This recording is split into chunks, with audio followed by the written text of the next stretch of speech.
Welcome to New Burgers. It's Brew It Tuesday. It's been an ugly brew day. Well, the brew day was smooth, but it was ugly outside.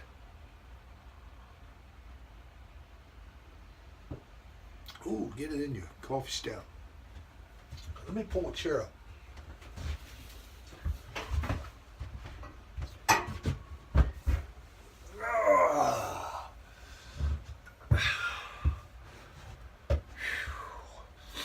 Okay, so what did we do today? Well, we were supposed to brew the coconut pineapple wheat. We were supposed to brew that Saturday, but some unfortunate events.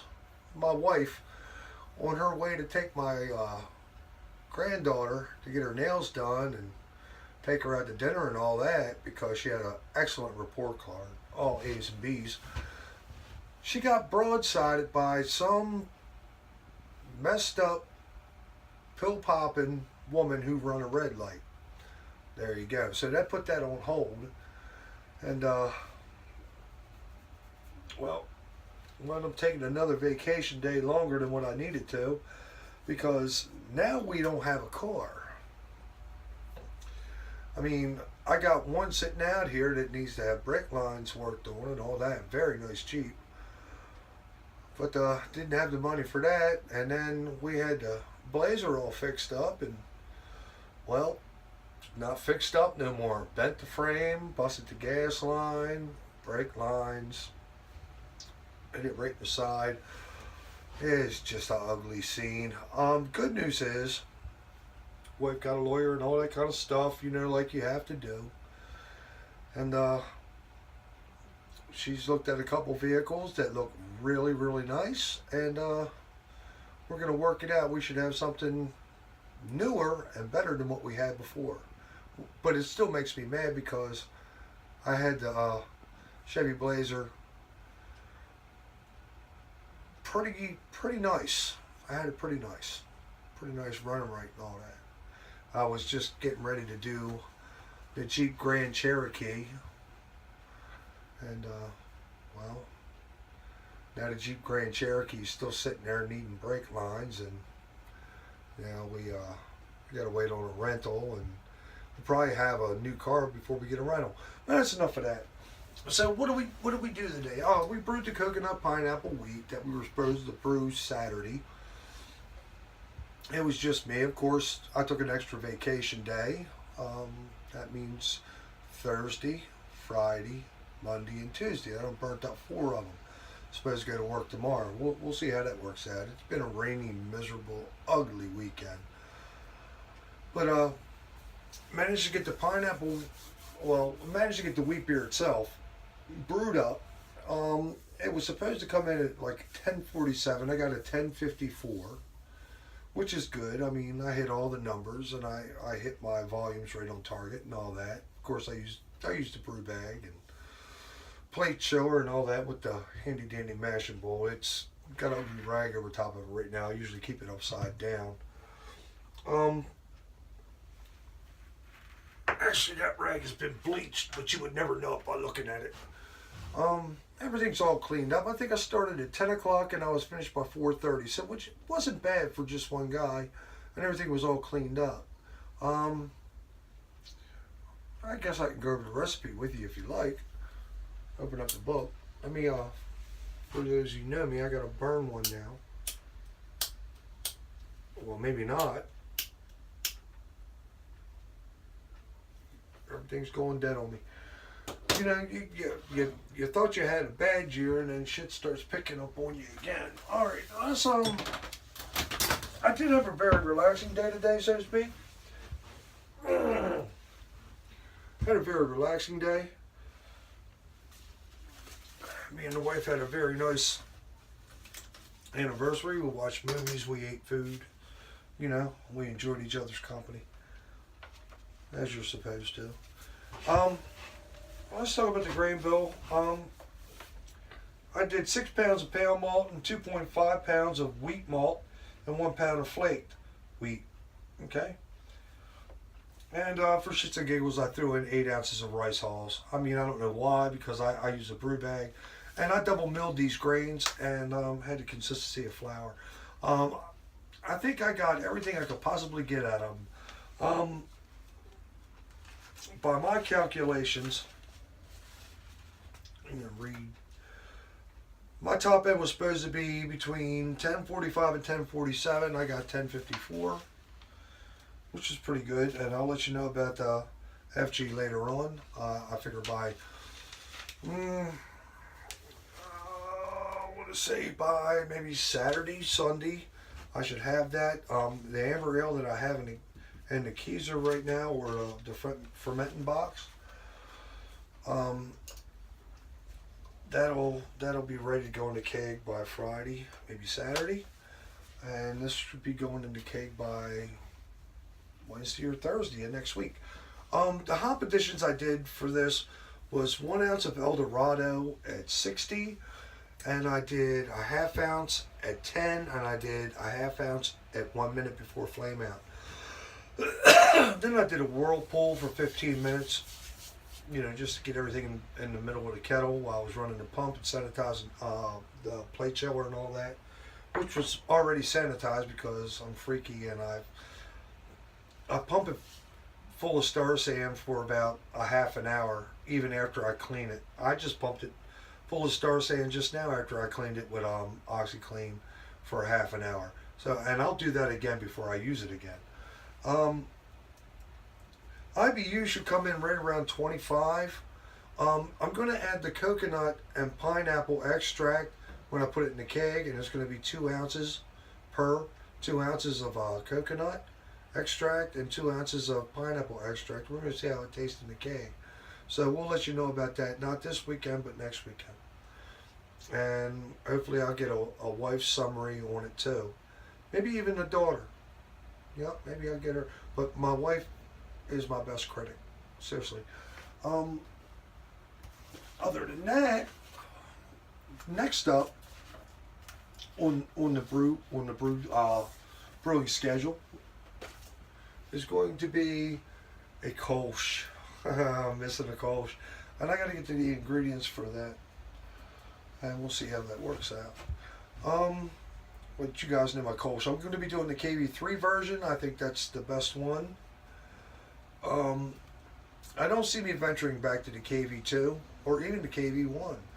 The KV3 is pretty much what I like the most. Now, the KV2 is got more crystal malt in it. It's a little sweeter, I would think, and it's a lot higher ABV.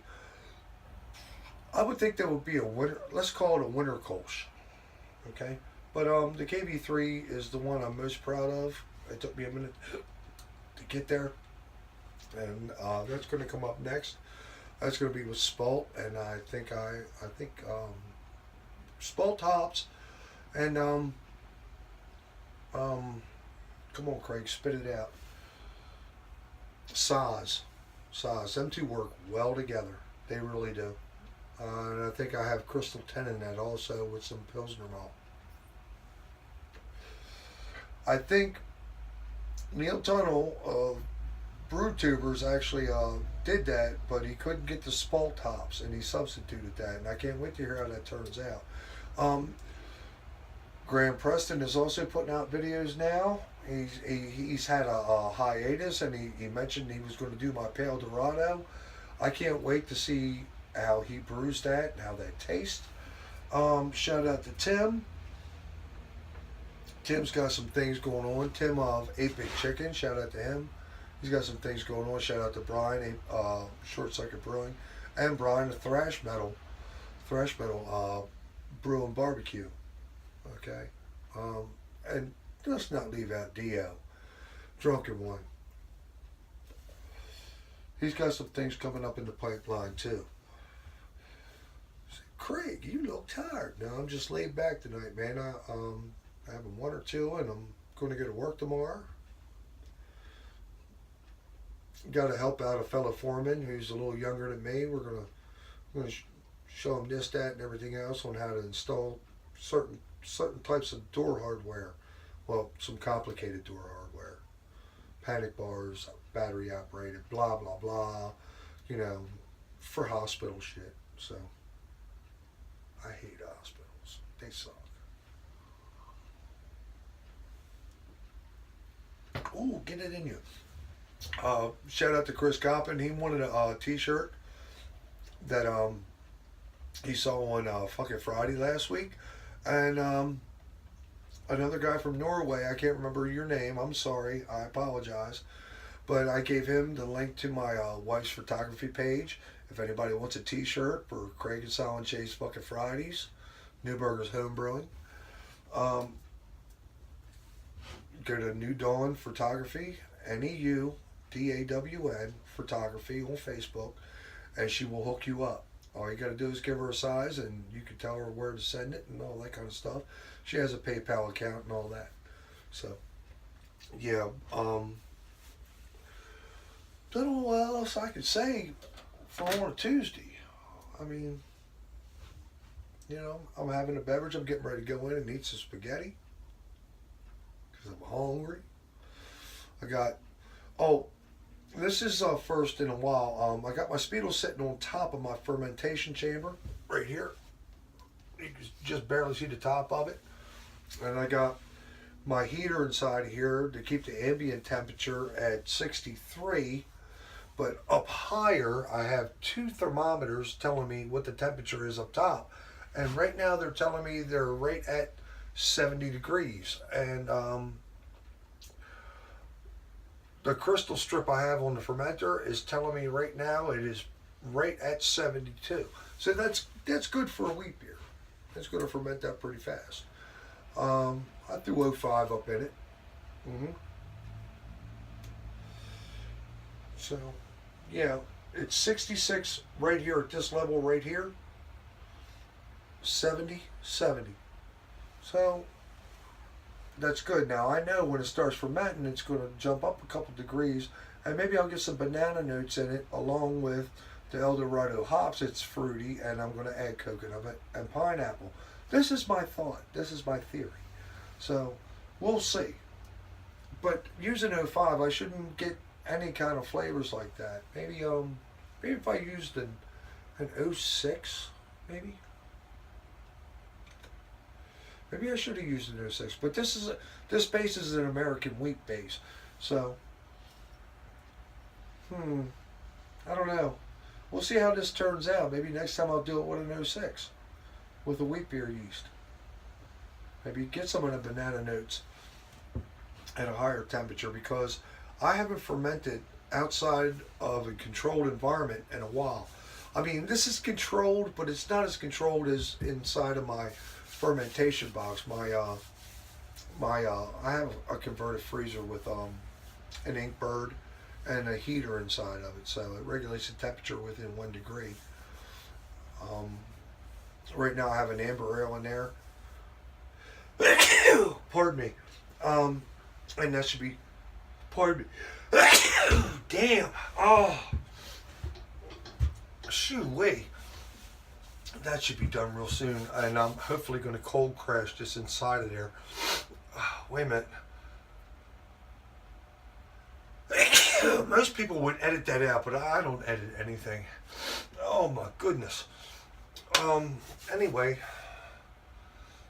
What else do I have? I don't have anything else. I do know that it's 53 or 54 brews on the mashing pool now. For all you mashing pool users, I have not had a problem with it.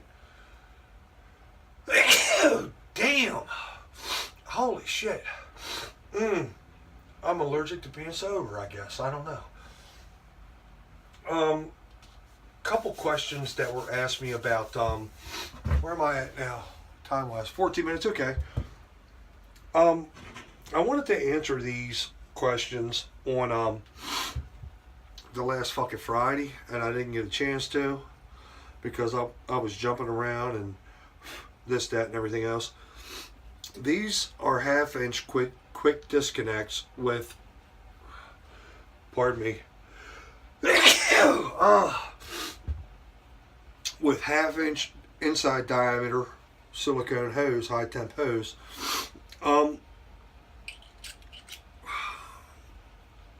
These are the female ends.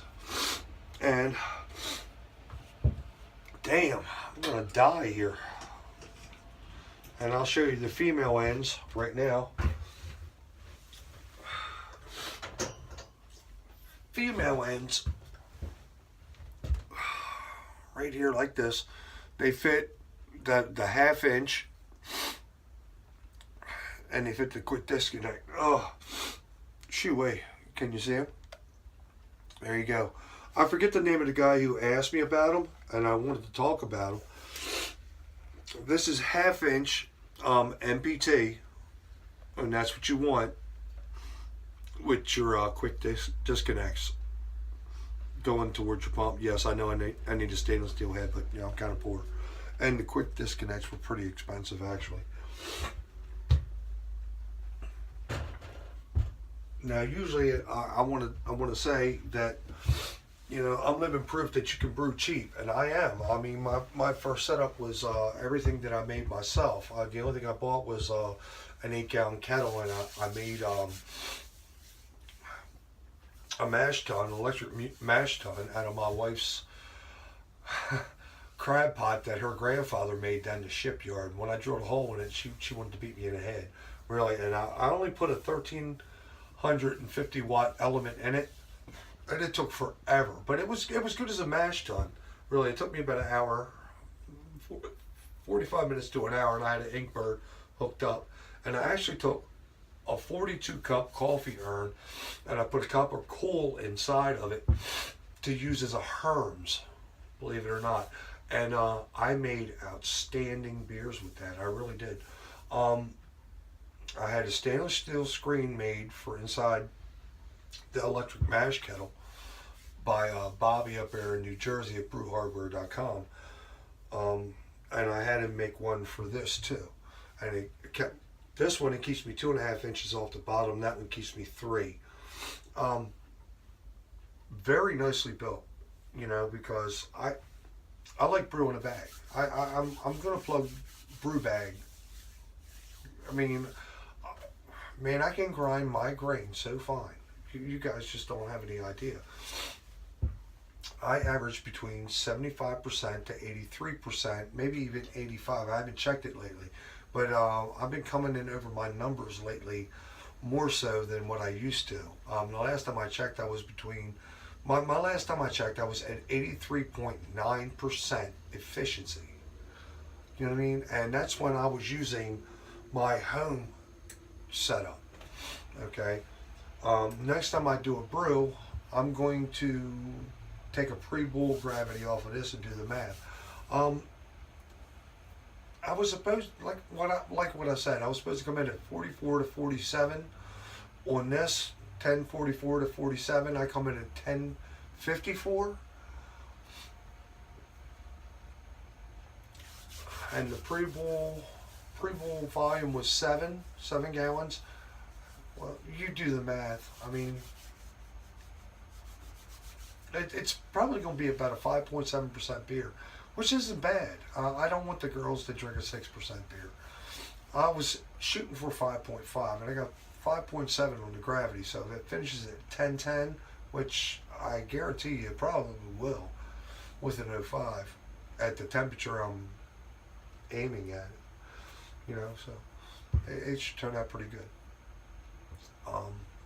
The amber ale, well, I don't know, what did I get on that? I have no idea. I forget.